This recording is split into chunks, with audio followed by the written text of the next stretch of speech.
Başkurt Türklerinin tarihini incelediğimiz bu serinin ikinci bölümüyle karşınızdayız. İyi seyirler. Bir önceki videomuzda Ruslar Nogay ordu üzerine taarruza geçmiş, Sibir Hanlığı'nda ise Rus karşıtı bir han olan Küçüm Han tahta oturmuştu.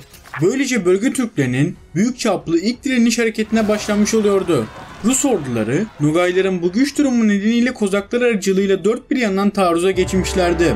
Bu dönemde Nogaylar mevcut kıtlığın yanında bir savaş yaşadıklarından Rus istilasını ikinci plana atmışlar, kendi aralarında savaşmaya girişmişlerdi. Bu nedenle Ruslar rahat bir biçimde toprakları istila ve yağma ediyordu. Ancak Nogayların ilk savaşı İsmail'in 1563 tarihinde öldürülmesiyle sona ermiş, yerine han olarak Tin Ahmet geçmiştir. Böylece Rus istilası yavaşlamış, kısa süreli anlaşmalar yoluna gidilmişti. Ruslar aynı zamanda Danimarka, Litvanya, Lehistan ve İsveç'le savaşmakta olduğundan doğuda güçlü bir kuvvet ile savaşmaktan kaçınıyorlardı. Ancak hem batıda büyük bir savaş yürüttüklerinden hem de Astarhan gibi önemli bir kenti ele geçirdiklerinden dolayı Osmanlı Rusya üzerine sefer başlatmıştı. Böylece Ruslar dört bir yanda savaşmak zorunda kalmıştır. Bu seferde Astarhan üzerine yürünmesi ve Don Volga arasında bir kanal yapılması planlanmıştı. Plan doğrultusunda Osmanlı orduları saldırıya geçmiş, ancak Rusların güneye ordu göndermesi ve Osmanlı ordularının bozguna uğratılması nedeniyle barış yoluna gidilmiştir. Lakin Kırım Hanı Devlet Giray bu anlaşmayı sürdürmemiş, Nogaylar ile ittifak olup Rusya'ya saldırma planlarına girişmişti. Zaten Nogayların da Ruslar ile sınır anlaşmazlıkları bulunuyordu. Bu sebepten onlar da bu sefere katılmaya sıcak bakmış, 1571 yılında Moskova üzerine yürünmüştü. Diğer tarafta ise Kazak Hanı Haknazar Han 1570 tarihinde Nogayların denetiminde olan Güneybaş Kurdistan üzerine taarruza geçmiş, bölgenin bir kısmını ele geçirmişlerdi. Rusya tarafında ise durum çok vahimdi. Çar 4. Ivan ve orduları batıda savaşmakta olduğundan Moskova'da 6000 kişilik yetersiz bir kuvvet bırakılmıştı.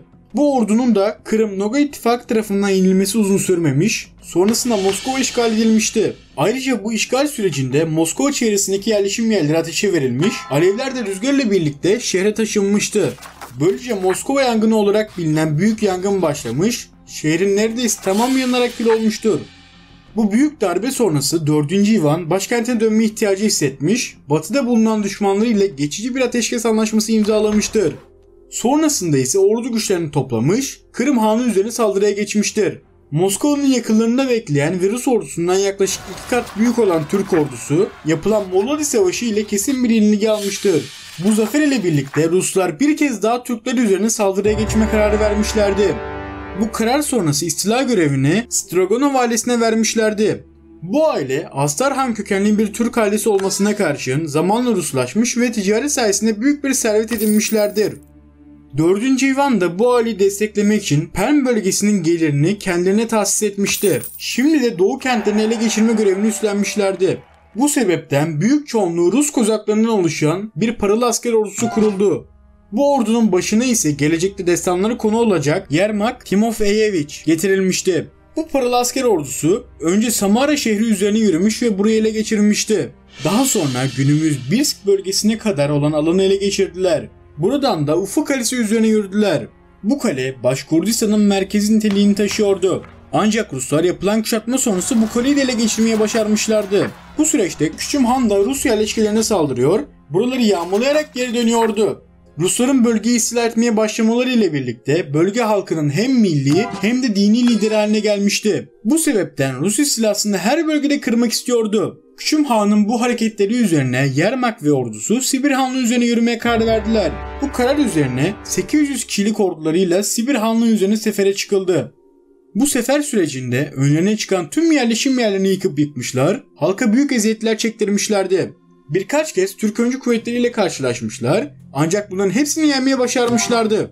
Küçüm Han'ın da Yermak üzerine yürümesiyle birlikte iki ordu 1582 yılında Çuvaşburnu bölgesinde karşılaşmıştı.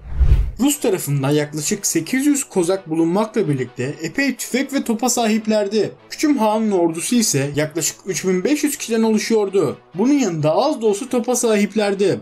Savaş, Kozakların nehir kıyısına menzillenmeleri ve top atışına geçmeleriyle başladı. Buna karşın Türk kuvvetleri topları bile menzillendirmeden ok atışına başladılar. Daha sonra ise taarruza geçtiler.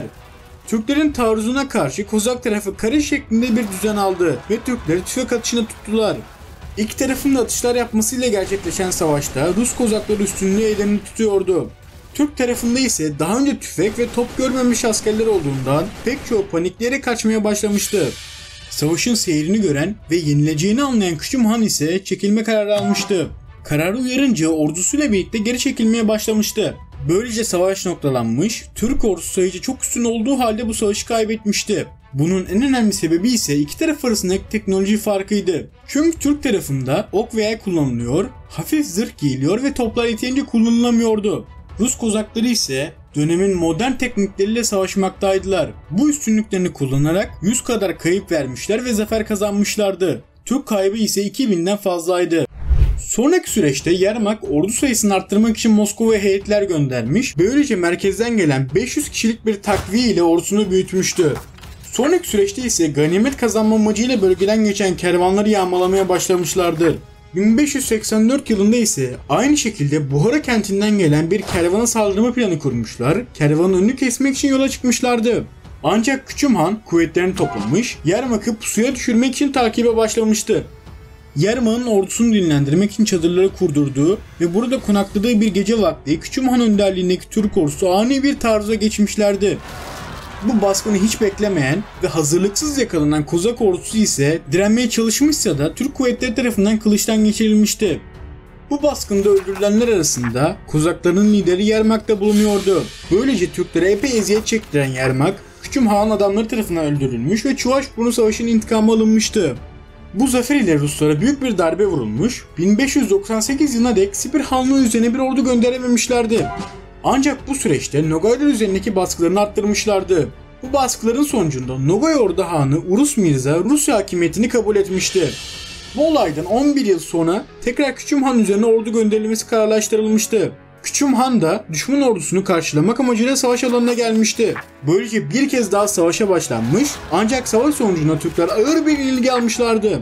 Küçüm Han'ın pek çok akrabası esir edilmiş, Türk ordusu kılıçtan geçirilmiş ve Küçüm Han Obya Irmağı'nın kuzeyine çekilmek zorunda bırakılmıştı.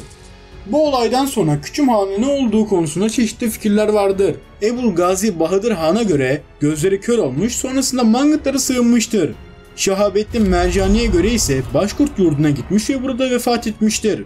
Böylece Sibir Hanlığı tamamen yıkılmış, Ruslar bölgeyi ele geçirmiştir. Bu video hoşunuza gittiyse beğeni butonuna basmayı ve kanalıma abone olmayı unutmayın. Görüşlerinizi yorum kısmında belirtebilirsiniz. Bir sonraki videoda görüşürüz.